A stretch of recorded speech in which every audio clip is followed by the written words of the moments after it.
books speak to people in different ways. And it's one of the reasons that I gave each character, as they were introduced in this book, a favorite book, because I think that the books that speak to us say a lot about who we are. And I think they also help us see who a character is.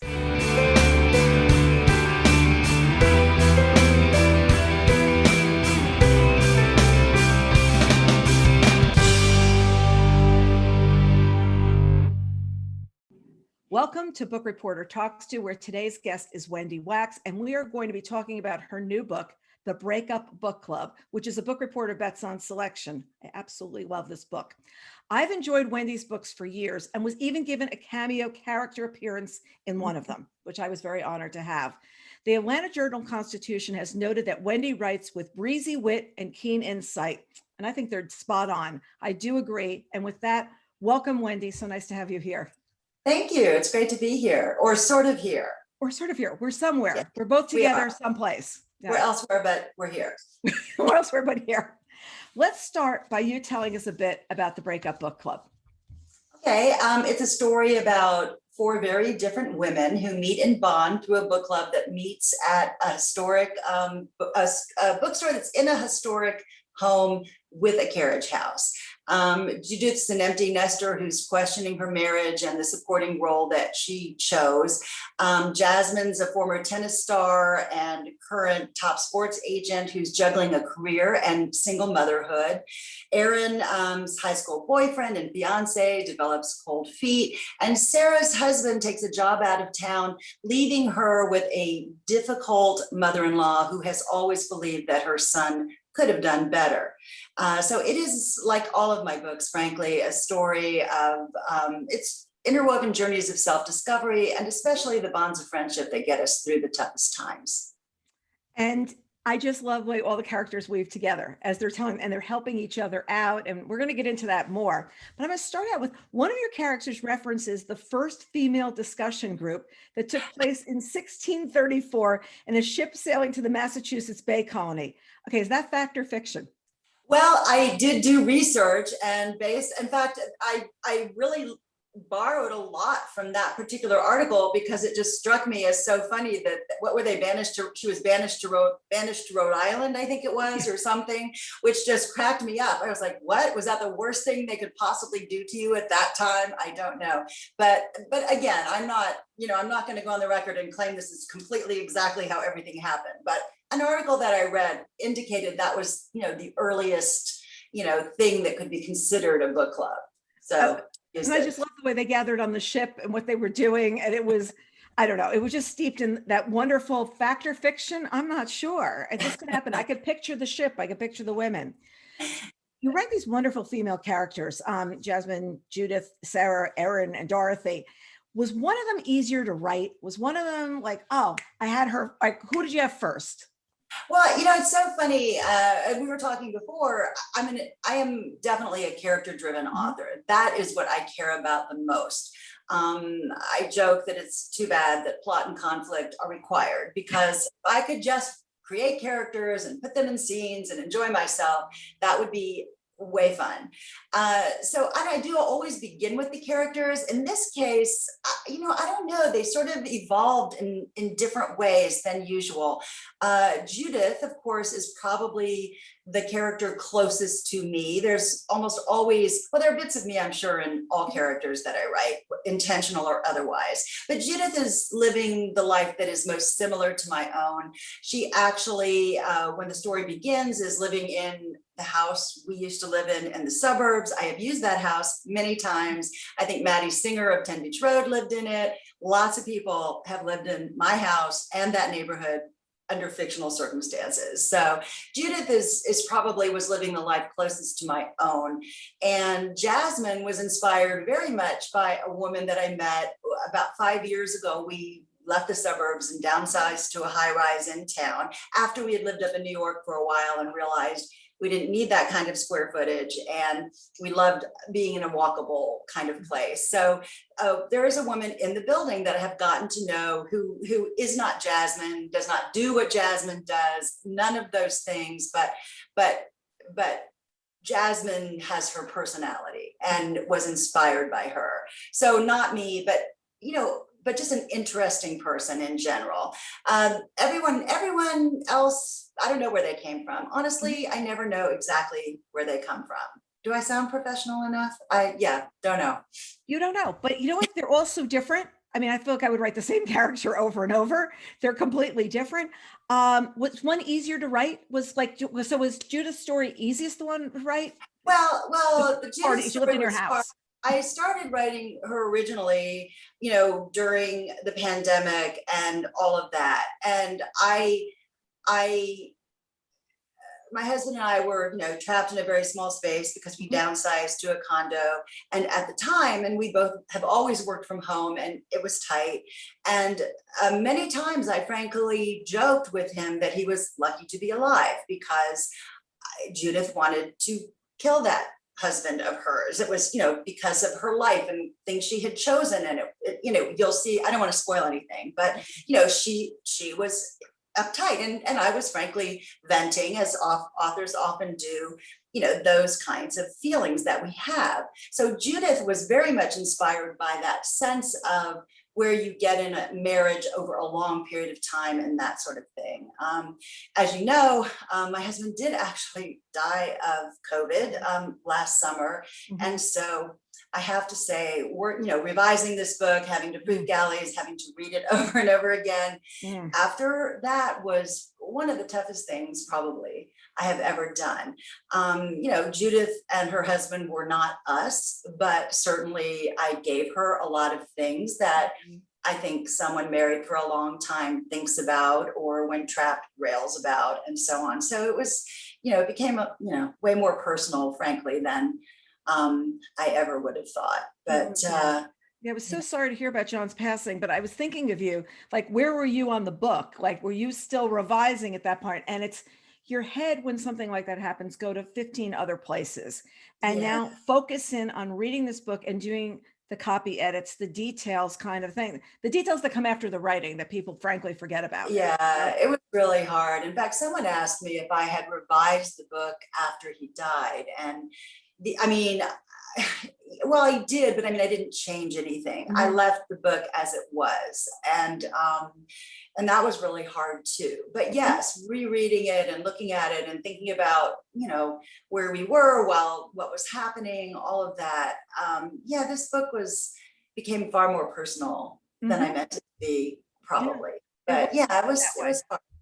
It wasn't headed that way. It wasn't headed that way. And then it's like, oh, wait a second. Life took a turn and I still have the book. And wait a second, the character can't change now. We're in page proofs, Right. No, yes. No. And I thought her story was valid. I wanted her growth to be what it was.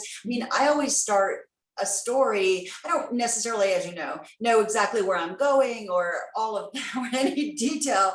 I'm a very instinctual writer. I am not a planner. I am, what we call a pantser. And that's quite stressful on many occasions, but I always have some idea of where I'm headed with each character, what kind of growth I want for them, and how I hope things will turn out. And so I'm aiming for something in particular. And for Judith, I knew what I wanted her journey to be. And I didn't want to fool around with that just because, my life had changed so radically. Yeah. And what I feel like though is each character does go on a complete journey with you. It's not like somebody's left hanging, that's what I'm saying is this very strong character development all the way through. And you see them through their plights, the happiness, the joy, the problems, and you push and pull them in so many different directions. I really liked reading about Jasmine. And it's funny that you say that was somebody, sports marketing, like the way you got into that, I learned so much about what's involved in sports marketing and being the woman at the firm and what the firm was doing. And they're going to start this new division and what's happening. And, this woman who's grappling with the guys like on the in business the whole time after giving up a career. So I felt like, as I'm saying, each of these characters was so fleshed out because I felt like, oh yeah, Jasmine, is she going to get that deal? Oh, how's the tennis complex going to go? No, well, thank you. I really appreciate that. And I will say that during the writing of the book, she became, I came to love her. Mhm. And I think she took a much larger role than I had originally anticipated. And again, that's what happens for me while I'm writing. You know, I have an idea of where I'm going, but when you start putting characters on the page, I think for me, they often grow in ways you didn't expect it, or come out with things, frankly, that I wasn't expecting, which I know sounds bizarre since I am writing what they're saying. But, you know, I've always, when I do get, you know, when I get stuck or I can't quite picture what's happening in a scene or whatever, what my solution for that has always been to put those characters on the page, basically where I think they are, and then just free write dialogue, and let them talk to each other. I know that I am doing this, but if I can let go in a proper way, they are who they are and they are doing that. And it often moves me along to where, you know, it solves issues for me that I couldn't do if I just sat there and thought, okay, now I'm going to figure out exactly what has to happen here and what they're going to say. Also, dialogue is the most comfortable thing for me because I worked in radio, TV, and film. I wrote for, you know, for the spoken word for a long time. So for me, dialogue, I mean, I hear it in my head while I'm writing. Anyway, to me, that's the most fun and what I have the largest comfort with, probably. And so using that to move a story or figure out where I really am is something that I often do. Yeah, and I will tell you, if you haven't read Wendy before, if anybody hasn't read her before, I'm telling you, the dialogue is really great. It's like completely spot on. And you feel like you know the characters because it's not just from drawing the characters, it's from what they're saying and how they're interacting with each other. I also was thinking, because Erin's ex-fiancé is a baseball star. And I was remembering all the years of your sons being on travel baseball and my son being on the baseball team, and us talking about, well, we have to go to baseball this afternoon, and you were going on the road to baseball. And I was like, what a perfect scenario to have written in the book, because he becomes a baseball star. And wasn't that always the dream when we were driving at 5:30 in the morning? Oh my gosh. Yeah, no, you know, I remember I have an older sister, and who her kids were way older than mine. And I remember they did soccer, and it'd be the holidays, and they're going in different directions because both the kids had different things going on, and they did that for years. And I thought, who would ever do that? I was single then. Who would do that? And then of course we did baseball. That's what we did. And our sons played, you know, into college, and it was like the most important thing. In fact, if you look in the acknowledgements on this book, one of the people who helped with all the sports information was our oldest son, Kevin, the one who's in New York, who, I mean, he worked for MLB.com for a while. I mean, baseball is still one of his very favorite things. He obviously does not play professionally, but yeah, no, he worked me through a lot of that. I wrote, and I knew, and I know a certain amount about sports, and I did research. And there's a woman, Christy Dosh, who is in that field, who also read for me and gave me feedback and all of that sort of thing. But yeah, I did not know all those things. I had someone who helped me. Yeah, you channel on those days. But, I remember when Corey was playing baseball and he was trying out for the travel league. And I said, oh, I hope he makes the team. And the mothers go, no, you don't. Your entire summer. No, you don't. I know the worst thing is when you're out and you think, God, I just hope they lose this one. And you're like, oh, no, I didn't really think that. I know I didn't think that. But and the worst is if your son's the pitcher and it's a really tight game. And that is usually the mother's that back in the car because she says, I can't even watch. Like, I can't. Oh, I had a pitcher and a catcher. And believe me, it was very, very stressful. I do think, when you look back on it and it consumed your life for so long, I do think though, so many great lessons, both hard and wonderful, came out of playing that sport and being dedicated to something and wanting to get really great at it and all of that. There are times I wish we'd been a little more well-rounded, I have to say. Well, Corey used to joke that he wasn't particularly good by his own admission. He was he was like the clutch hitter that he would bring everybody home, but how did I do that? Out in the field, he was usually looking up at the sky. He was very funny, but he said to me, Mom, there's only one reason I really make the team. Actually, there's two. Dad will help coach.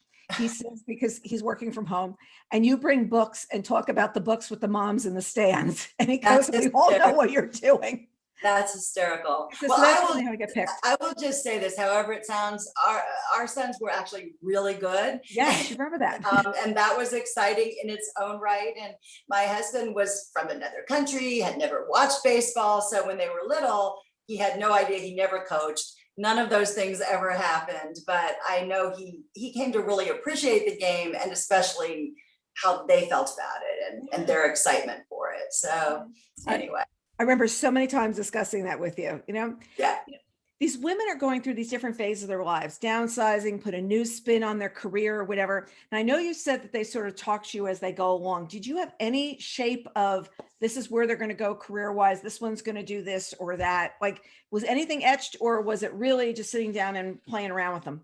I had a stronger idea of where I wanted their relationships to go, how I wanted them to end up.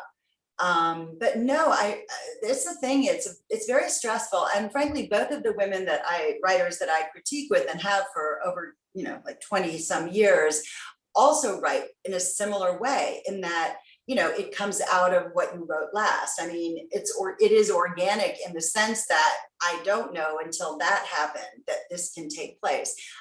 There was a writer, and I'll be honest, it's been so long, I can't remember which one said this, so I'm not going to use the wrong name, but she referred to how this works as sort of the girls in the basement. And the whole idea was that you had to just have faith that somehow, I assume that's my subconscious or whatever is going to figure this out when the time comes, or at least when you've gotten there, or even if you went past it, it'll figure, that somehow it's going to come together. And so far, that has mostly been the case. And I also will just say this, I critique with Karen White and Susan Crandall, who are wonderful writers. We write very different things. And also that's a huge help. I don't panic quite as much because I know that they're there. We read as the work is being written. So we're getting feedback when someone's stuck. We often, even before this, used to do conference calls. Now there's Zoom, to really just talk things through and brainstorm a bit. So, so I know I'm not completely alone. A writer is always alone, and in the end, it's you. But I have people I trust to bounce ideas off of, to get feedback from, and to get a sense of how someone else reacted who you have confidence in when you're unsure. And I am unsure pretty much all the way through. Well, okay, how does that work? So do you get to a certain point and then you get Susan and Karen involved, or like, do you have a regular meeting time, or do you say, I'm at this point in the manuscript, can you give it a look? Oh no, we from the time we start writing, we are exchanging chapters. So when I finish chapter 1, I email it to both of them. We use track changes. We send back our comments, and we move forward like that. It's a wonderful thing. I mean, back in the day, well, Susie didn't, because she's always lived in Indiana, but Karen and I and other writers, when we were first starting out and first even being published, we used to meet in person. That was back before technology is what it was. And we actually printed out chapters. We'd send them and they'd print them out and write all over them. And then we'd meet and have a really nice dinner, much nicer than my husband and I used to have. And we'd spend hours, talking about each other's work and making suggestions and that sort of thing. Karen and I, because we both live in Atlanta and at the time lived even closer, our kids are the same age, sometimes we'd meet up in a parking lot or at a mall. One time we called them Mick critiques, like when we really had to talk something through or clarify something or whatever, and we just meet up and do that, so that's been there almost always, and it's a wonderful thing. But yeah, from the beginning, I mean, honestly, if I have to write, I rarely have to really write a synopsis or anything anymore, but even when I have to put anything together, some of the blog posts I've written or some things that really matter. I wrote an essay recently that I really cared about, and I run those things by them because I trust them and I respect their opinions, and we're just used to that. So yeah, no, we're a part of each other's work from the beginning, and we're not writing each other's work, but you know what I'm saying. Yeah. It's just, it's a great feeling, and they're both incredible writers. And like I said, we write really different things. In fact, I always laugh with Karen because she skews to more, darker sometimes, tragic. She always kills off people as soon as I fall in love with them, all of that. And she's got the most wicked, best sense of humor. Okay. Hysterical. And some of my funny lines have come from her. Some of the great ideas in the 10 Beach Road novels, it was really grim because they were renovating, this house. They were all desperate. It mattered, and they were exhausted at the end of every day. And I was having them at sunset, and she said, why don't you have them, each have to come up with one good thing. I'm just saying, A, genius, and B, that's been going on for 7 books or 6 books and 2 novellas now. And it's crucial. I can't tell you the number of readers I hear from who are like, oh, we do that, or I do that, or that's such a great thing. But that's the thing, I think, for each other, it's often easier to see things when it's not yours and you did not pull it out from inside of you, or you're, wrench your brain trying to think of something. And it adds a lot. I think it adds a huge amount. I really do. Well, I also think that I know both you and Karen, I don't know Susan, you both can also be very self-deprecating and funny at the same time. Like, I don't know how I'm going to do this. And there are times though, I just get emails from either of you and I just laugh because it's just, they're like, okay, what are we going to do? And what did I say I was going to do? And I just love it because there's, there's an honesty to both of you. And it comes through in the writing. It comes through in everything. It's not a game. It's like life. It's like totally honest. And I think it matters a lot because it comes through on the pages. Well, thank you. That's good to hear. I just love it. I love it.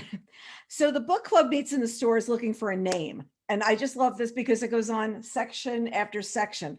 And there's this really great collection of book club names in the book. Did you come up with them? I know you solicited some, but where did these come from? Well, it was so funny because part of the reason to be honest, that I chose to do that was I thought, oh my gosh, it's called, the title sort of came first, which is unusual.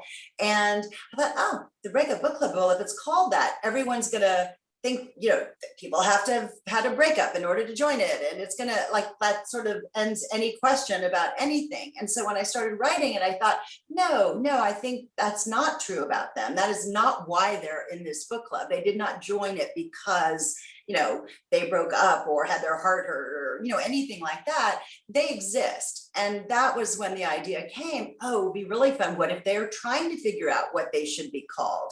And so, yes, I started paying attention. Obviously, I Googled, I looked online, all of those things. And then, and I've talked to a ton of book clubs over the years. I hadn't belonged to one since I was first published virtually, which is, I went to the neighborhood book club and we talked about the book I had just published for 10 minutes. And then the wine kicked in and we were talking about our neighbors probably who weren't there. That was, so I hadn't belonged to one in so long. And when I started writing, I thought, I need to see how this feels today and all of that. So that was a part of the research also, but the names, I did reach out, in fact, finally, and I'd spoken to a ton of book groups, and I also sent out, through a newsletter, saying, hey, share the name of your book club. And if it gets used and it's in the book, you will get an early copy. And we did all of that. And some of them I had to laugh because several of them had the same name, 3 or 4 different groups who thought they were the only ones who had that name. So it was really funny, but some of them I think are just so clever and I really enjoyed it. The other thing that was different is now a lot of the names came and they were all centered around women because, I'm not saying men don't read or have book clubs, but what we're used to, especially writing, women's fiction, is groups of women who do this. And when I joined a book club, I thought, okay, I need to do this. And I actually ended up joining a good friend who had been an independent bookseller when I first met her, Dana Barrett. In fact, she had a bookstore in historic Roswell here in the Atlanta area that happened to be historic and had a carriage house that I went and spoke to a book group in. So just saying, I did borrow things, but now she left the book business and went into media, and anyways, done lots of things, but she runs still a book group, and it's called Dana's We Eat, Drink, and Talk About the Book Club. And so I joined that book club because I really felt like I should have some current understanding of how it is. And it was really interesting because it lives on Meetup, so anyone can join it. And before the pandemic, before lockdown, I did get to go to some meetings that were in person, that were held in a restaurant, which is a little different than a lot of groups do. And because it was on Meetup, first of all, people came and went, new people came all the time. It wasn't a set group in a neighborhood. It was very fluid. And some of them were even men. And I went, oh, co-ed. I mean, not only did that impact the choices of books, but also it just opened up the opportunities for who the characters might be in ways that I had not expected. And that was really exciting. And I think too, having downsized more into town, living in a different place with a much more diverse population than what I had lived in the suburbs, that also made a difference. I've been joking that this is not your mother's book club. It's, ideas the same, but the group itself is different. I think it is much more diverse than what we normally think of book clubs as being. And that was a really cool thing. Yeah, and I was in Dana's store years ago. I can't remember the name. What was the name of the store? I can't remember what the name was. Dana's store. It was called Coffee by BUY the Book. Oh, right. And so I borrowed that, although it wasn't really that store, and it's not in that location. And just so people know, I also borrowed her last name and added it on to Annelle Gerson, who owns Book Miser, also an independent bookstore in the Atlanta area, who has also become a good friend. And so I just took their names and put them together and made one great bookseller. So it was a lot of fun. It was a lot of fun. It was also fun for me. It's like, wait, I remember being in that store. I could picture being in that store. Yeah. I could picture where the book club would have met. And it was, and that is the way that the people pull together when you're in a book club. It's like, just something that happens. But there's one point where Jasmine says that she never feels completely done with a book until she discusses it at book club. And I love that idea because so many times people say it shed new light on a book. Did you feel that way as you went to this book club, the few times that you did? It's like you have a whole different perspective on the book than you just reading it yourself. Well, you do. And I think that's one of the great things. I mean, the friendships that happen are important, and there are a lot of things that are great about a book club. But yes, I think that's true. And I also, when I began going, first, really, I was just there to observe because that's, why I went. But ultimately, you start feeling like you belong and all of that. And you see there's always a core group, even in this scenario that is on Meetup and it changes, there's a core group who have a certain kind of relationship. And then there are the people who come and join, and some stay, some go, all of that. But I had a point here. But I do want to say this too. Annelle Gerson, I think I used a direct quote from her in the book somewhere, because she was the bookseller I was really envisioning in this story. She has said numerous times, because she runs a lot of different book clubs, and she's a great interviewer. She's a great, asks really important questions about books and that sort of thing. And she said, you have to remember that the fact that you didn't like a book does not mean it was a bad book.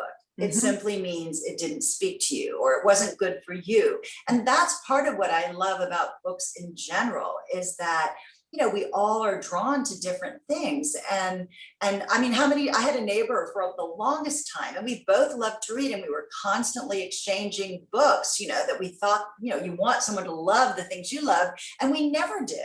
We never liked the same things. It was so odd. And then there are others who I know, if they tell me, oh, read this book, I know I'm going to love it. It's just, we all have our individual taste. And that's the point. I think to trash a book simply because you didn't like it. I mean, you're allowed to feel however you feel.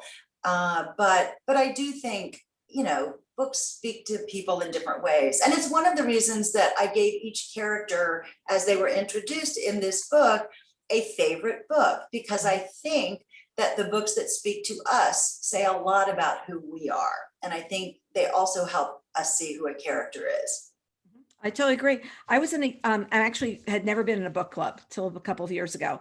And Oh, there was a young moms book club, and they asked me to just help them come get started in the next town. And I so enjoy meeting with them. Well, first of all, I enjoy meeting with them because I don't have children that age, but I love hearing what the kids are up to. Even though during lockdown, I'm really glad I didn't have children that age. yes, me too. Seriously. But you hear different perspectives by hearing from a different group of people. And we don't all like the same books. There are times we pick the book and we go, who picked this one? Why did we pick this one? And you can still show up if you didn't finish. You can still show up. But we do have these really interesting conversations. And I do often know which book so-and-so would like. And I've enjoyed that so much. Meanwhile, I joined another book club that was in my neighborhood. Both of these were running at the same time.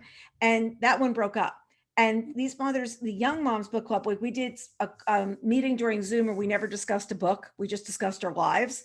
And then we came back, and then we were meeting outside around a fire pit, like in winter, like put the fire in the fireplace. And it was really fun because it was talking about the book, but also talking about other books that you cared about. And what had you read and what had influenced you? And it's been such a great experience for me that I joke, like, I'm going to my Young Moms book group, you know? I think that's great. Yeah. And it's really interesting to see how we all have different tastes, and they'll watch the interviews or read things on Book Reporter and things like that. And it's fun. Or they'll watch the interviews and they'll go, oh, that was like really fun to see. But more than that, I'm evaluating their opinions about what they're sitting and saying they got out of a book and why they, walked away from it. And I did like that you did that with each of the characters, because by pairing them, I felt like I knew them a little bit better of what was going to go on, Right. Right. And as time goes on, they start to confide in each other there, as well as talk about books, and it brings them closer together. And I think that happens in a lot of book clubs, that more than people would like to acknowledge. But I also like that they said it's sort of like what happens at book club stays at book club. Like, you can be very free to say what you want to say. Do you feel that like happens a lot? Because it has to be a certain group of people. There's certain Right. people that want to take other people down, or they want to like snipe or whatever. But when you've got the right group like that they're like this book, just there to champion for each other, there's something so special about it. No, I agree. And honestly, I obviously can't speak for a lot of book clubs. No. I don't know. But to me, that's the essence of friendship. And that's what I'm writing. That is what I'm drawn to writing about over and over again. So I think, in this case, the book club was the vehicle for the friendship. And so, yeah, I don't know, book clubs, I'm sure they all differ. In fact, I've spoken to a lot of them, and it's very interesting to feel the dynamics and see, how it all goes down. And, yeah, I imagine they're all very different, but for me, I was writing friendship, and I don't know. I can't speak for other book clubs, but for me, that's what friendship is, when you're there in each other's corner and you are positive and you are rooting people on and you're there for them. So, but it's so funny because sometimes they're really all about the book. Like, let's stay on topic. Let's go do this. You feel like you're in school. And it's like, oh, we're moving away from the topic. Let's get back on topic. And I'm like, okay, I couldn't be in that book club. Well, what's so funny about that? So I have a longtime friend who is in a book club. They've been together, I don't even know how long, a really long time. And they're way organized, and, someone hosts each time, and they research the book and they read. In fact, I don't think they've ever read one of my books because apparently I'm too light for them. They are serious about it and all of that. So on the one hand, that's all true. And that to me, that would never be a group I would actually end up in. But at the same time, they've been together forever. They are friends. Their husbands all know each other. They are really good friends, and they have all of that going. They just, for some reason that I do not understand, have a much more formal approach to books and to reading them and the discussion about them and all of that. So, on the one hand, I don't get it. And on the other, it's kind of cool that you can love books and find, or put together a group that wants to go about it in the way that you do, which I think is the cool thing. Well, there's the other thing is that book and wine are both 4-letter words that come together in a book club. And here you have lots of talk about the snacks that people bring that are clearly very imaginative. I mean, I like when they were doing the one about the body and they had the cookies that were shaped like the various parts of the body, which I found was like, absolutely crazy.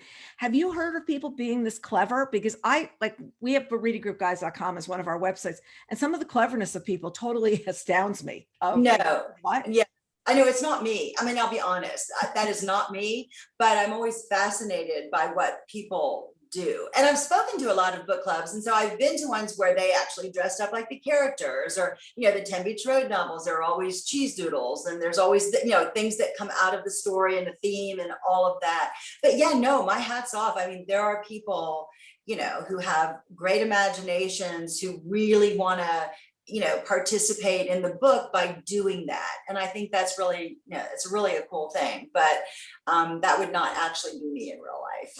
So I'm just going to admit it. There was a children's author, I'm spacing which one it was, who said that when you write a food into your book, make sure it's something you want to be served at kindergarten, like every single visit. And hers was toast. And she said it should have been chocolate, because she said you basically would get into the classroom and the teacher would say, look what we have for you, toast. And she'd be like, toast. And she's like, why didn't I write Godiva chocolate? Why didn't I write? Hysterical. But that is very true. I never thought I would. I mean, cheese doodles for Avery and the 10 Beach Road novels, by the way, not even a plan. Like, I just went, oh, she seems like a junk food kind of person. And it became cheese doodles. And I had actually had a roommate long ago who had a thing about, what were they? They weren't cheese doodles, maybe not cheese, it's some cheesy thing. And she had a line that I gave to Avery, the character, which was, a life without cheese doodles is simply not worth living. And she meant that. And those are the things. It's the snack you like, the whether you cook or you don't, whether you do this or that informs who you are. And that is true for characters also. That's the thing, like Judith making those cookies and into shapes of internal organs and all of that. I mean, part of that was who she was, and part of it was she was working through what had happened in her life. And yes, all the things they brought. And Jasmine never actually cooked anything. She always had store-bought stuff that was good, because that's who she was and what her life was like. And I think that's the point. A lot of these things and choices that are made, I mean, by me, I assume most authors are for a reason. They're not completely arbitrary, because they inform the character. They give you a better picture of them. And that's, you mentioned a little while ago about demonstrating who a character is. I mean, there's an old saying that from the time I first started writing, that was like a golden rule, was show, don't tell. Don't tell me that they have a good sense of humor. Show me with dialogue or a scene, or, like when you watch a movie. I mean, books are, there are scenes in books like there are in movies, good books in my mind, and you can see them and feel them. And who those characters are by what they say and do. And choices that they make and who they end up with and all kinds of things like that. Not because the author said, well, this author had a really great sense of humor. I mean, this character thought everything was funny. No, and so my point is only, I am always thinking, how can I demonstrate who this character is? Who is this character? How would they react in this situation? And that for me is always the goal, is to make them feel real and true to who they appear to be. And well, you know what? I just will say though, I do like Cheetos. I do like Cheez-Its, anything like that. That my old roommate liked. Your fingers turn orange would be just fine by me. And I really like that in Trader Joe's, they've got some that they call low cal, or like, I don't know, there's something that they say about them. And I bought them home and I ate half the bag one day and I ate half the bag the next day, but I was saving calories because they were low cal, or I love that. And restraint, not all in one day. Yeah. I held back. And actually, when I went to the store a couple of weeks ago, I held back on buying them again, because I knew exactly how this was going to go.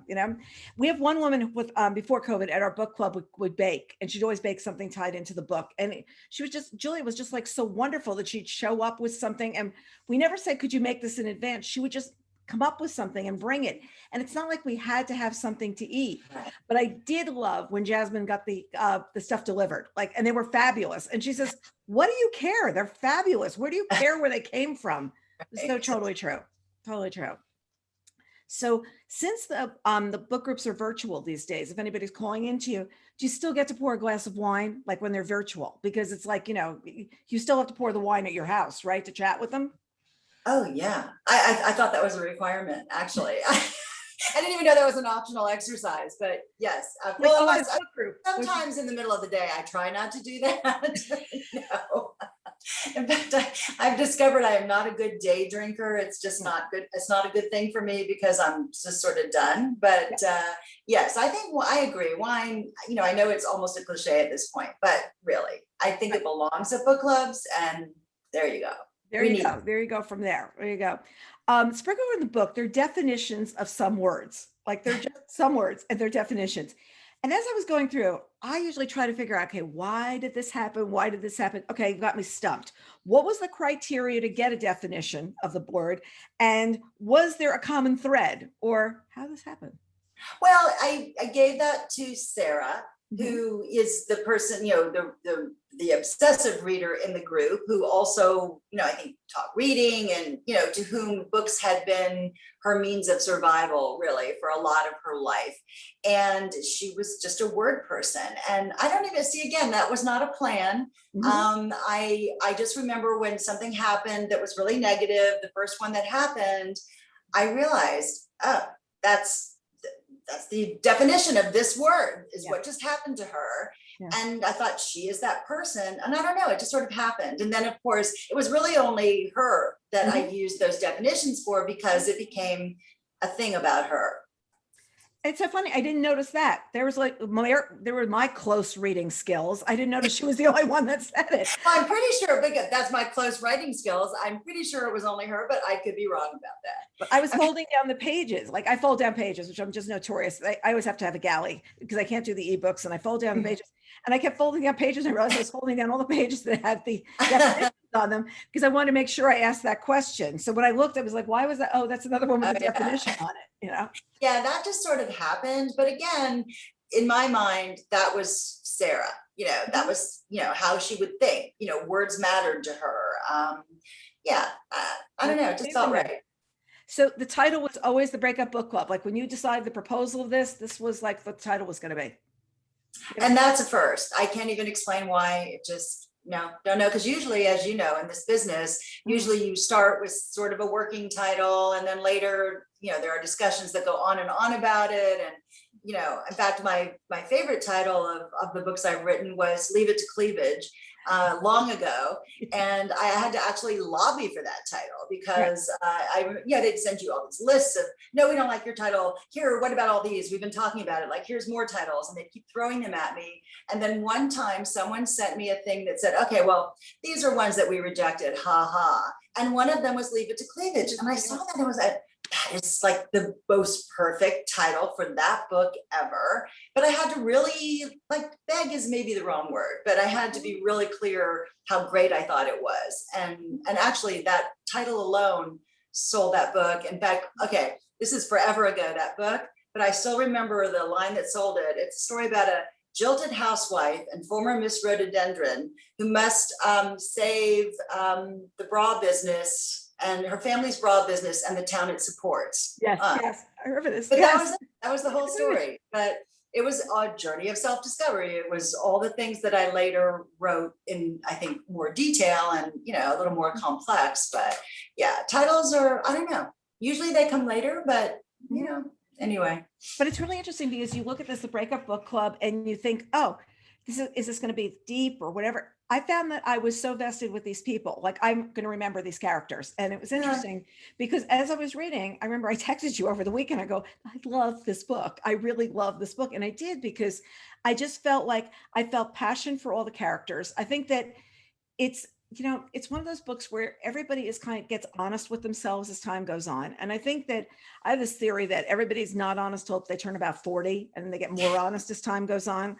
I mean, I've always joked that before that you have the best boyfriend, the best husband, the best kids, the best this. And around 40, you sit there and go, you know, maybe they're not so smart and maybe they're not so good. And maybe it's all okay. And that's what I felt like in this book is your life might be kind of a mess, but it's okay. Like you're going to get through this and you're going to talk to other people and your level of what is perfect is going to change because perfect is what you're going to make the best use of a day. Like that's what it's really going to be. Right.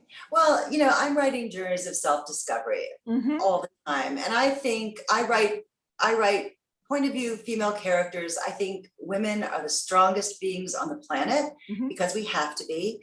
And therefore, that's what I'm writing. I mean, and I think that is what you're also talking about is just that journey to becoming who you are really going to be or who you were always meant to be or accepting who you really are. I mean, I think we all have different journeys, but you know, that's the bottom line is coming to terms with all of those things. And you know, it's like I've talked about the loss of my husband. I mean, you know, I know you've been married for a very long time. I mean, we've been together for, 36 years. And, the reality is, nothing is perfect, in my mind, people who are telling you how perfect their marriage is and how perfect, everything is, that's just not true. I mean, you can be happy and I think can be great happiness, but perfection, that's like a pretty high bar and I think unusual in everyday life. So I think I'm drawn to writing about reality. But the hopeful part, is that you have friends, that you have friendship, that you have those people who are in your corner and who care what happens to you and who are there for you. And that's what I've been writing all this time because it means so much to me. And I think to all of us, really. And I think that a lot of times people do find it in a bookstore or with a bookseller. Like people go into a store and they know the kind of feeling they're going to have and they know what they're going to come away with. And you could be the loneliest person that had the worst day or whatever, but you can go in and find a common ground talking to a Dana or a Nell about a book and having those kinds of conversations that the world kind of changes. Everything just kind of flips in a different direction. Yeah, well, and I think that's what books are, frankly. I mean, everyone is, drawn to reading different things. I mean, I'm a huge escape reader. I want to go somewhere else. I don't want things to be too dark or heavy, even gorgeous books that I know are wonderful. If it hurts too much, it's just really hard for me to do. So, and in my own novels, I am writing about, fairly deep, serious things. I always say, I think, Mary Poppins had it right. A spoonful of humor helps the harsh realities go down. So taking a lighter tone is intentional on my part, but that I'm not skipping the bad stuff. I just don't want it to hurt more than it has to. That's kind of my whole thing. That's just how I see books. But for me, they've always been a great escape, the greatest. Being able to disappear into one or experience something totally different or be someone else for a time. I've gotten more into urban fantasy and all kinds of things that I frankly never, used to read or would have thought about. And I've loved it because I just want to go somewhere else. I want to be somewhere else in my head.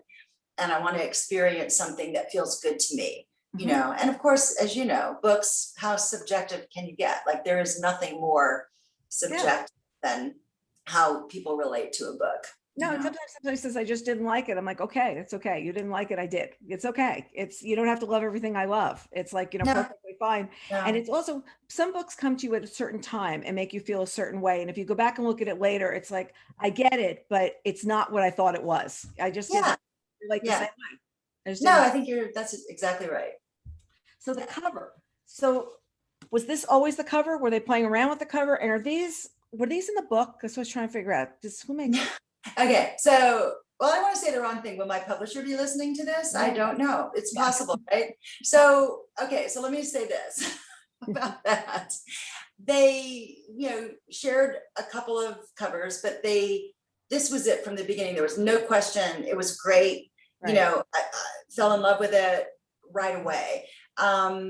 It was always kind of this color palette, mostly the same, but then of course the tweaking begins and I kept saying, I already love it. Like, why are we Why are we doing things to it? Like, wait, why did that change? I don't know why that happened. And no, the color of the wine now, it doesn't feel right. You know what I mean? Like, that's what happens. Like, unfortunately, it doesn't, you can't just go, oh my God, that's so great. I love it. Let's keep it. Right. And we did, and then everything started changing. So there was more detail that happened and things that came and went, but mostly it was that from the beginning. And I loved it from the time I saw it. And I don't know about the meringues. No, I don't remember. Oh, you know what? Someone did have meringues, but they were like my mom's meringues with chocolate bits in them. Okay. And of course, I think they just did that because decoratively it looks It would nice. work on a cover. Let's see if Yeah. it covered up. Yeah, it wouldn't be the same. It wouldn't be the same without that. Okay. Well, I think the sprinkle thing, like that's one of the few, well, I don't actually make them, my sister does, but my mother was famous for her, meringues with the chocolate bits inside. Oh, okay. Okay. It's, all of that. But anyway. That's where it came from. Stay there. Okay. Well, I was just curious. I was curious. Yeah, well, because I was thank you. were the meringues in the book? Because I was like, did I miss something? Was I supposed to be They making could something? be. I actually think I think Judith may have brought some. You may have but brought I- meringues? Well, Okay. if someone reads and finds out, let us know. Yeah, they have to write into the comments on the bottom because we're like really dying to know. So you've got this ensemble cast doing the audiobook. It's Hillary Huber, Nicole Lewis, Renata Friedman, and Cassandra Morris narrating the audiobook. What inspired the decision to make it multicast? Like, did they just want to have all the different voices there? Well, I'll tell you what's interesting. So when they first started producing audio, of my books, I can't speak for others. And that only happened later, like my early books, I don't know, they didn't do that. It was always a narrator and they handled all the parts and all of that. And more recently, in fact, this is not the first book they've done this with. They moved to actor, multiple voices to do it. And fortunately for the last number, I forget how many I've gotten to weigh in on, who I thought, they'll send like, these are the ones we're thinking of for this character, and this is this, and this is that. And then I've been allowed to choose, which I really appreciate. Because I do hear their voices. And also for a while, there was a time when I heard from somebody and it was, okay, I'll just be honest. I never listened to the audio afterward, ever. I try not to reread the book after because I just can't. I just don't. But at some point, some reader said something to me about the character, whoever did the voice for, I think it's Madeline Singer in the 10 Beach Road novels, and said something about how Southern she was. And I went, what? Because she never was that in my mind. I mean, there is a thought, I think often in New York, that anyone who lives in the South or in the Atlanta area has some really thick Southern accent, which, as you might hear, is not correct. Right. And I had never listened. And at that time, I wasn't approving or not approving. I had no idea, and I was shocked.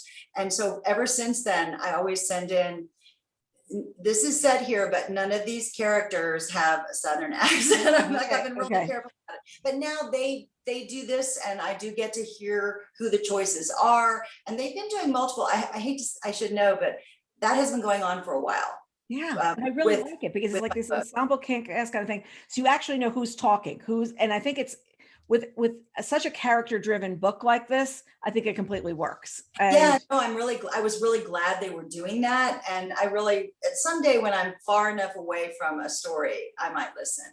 Well, it's really funny because I narrated an audiobook panel a month or so ago for the Newburyport Book Festival. And they were really funny because I was these very professional narrators. Now, I guess you read what's on the page, and how many authors I've heard that said, I could never narrate my own. I'd be making up new words. I'd be giving characters new accents. I'd be doing whatever I wanted. And I was like, yeah, there's reason.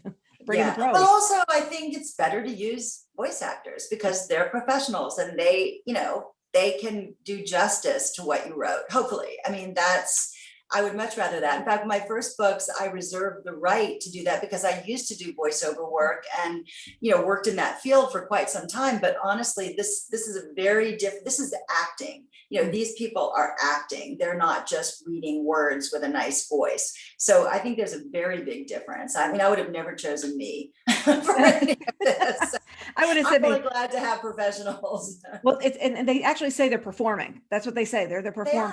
The actor performing the book. I've just found I found it's fascinating because many times I do listen just because I want to just get an ear of what is happening. And I just listened to the intro of this one, and it was just interesting to hear the person's voice saying the lines I've already read, like the whole thing. Yeah. She reminded me about the book club from 1684 or whatever it was. They reminded me of that, you know? I went Yeah. back, I Yeah. forgot about Yeah. that.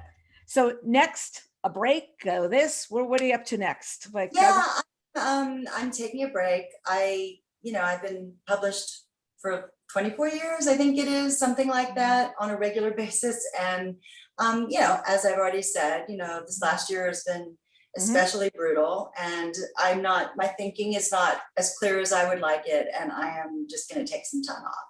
yeah. So. But I do picture you pushing the cart in the supermarket with Alfie, your new dog, hanging out with you. And there's going to be somebody that says something in the produce aisle that is just going to trip and go, you know what? Well, how about? Because I just know you're one of those how about kind of people, Well, how's it that? would be wonderful. It would be wonderful if a time comes and the right idea hits and all of that. So yeah.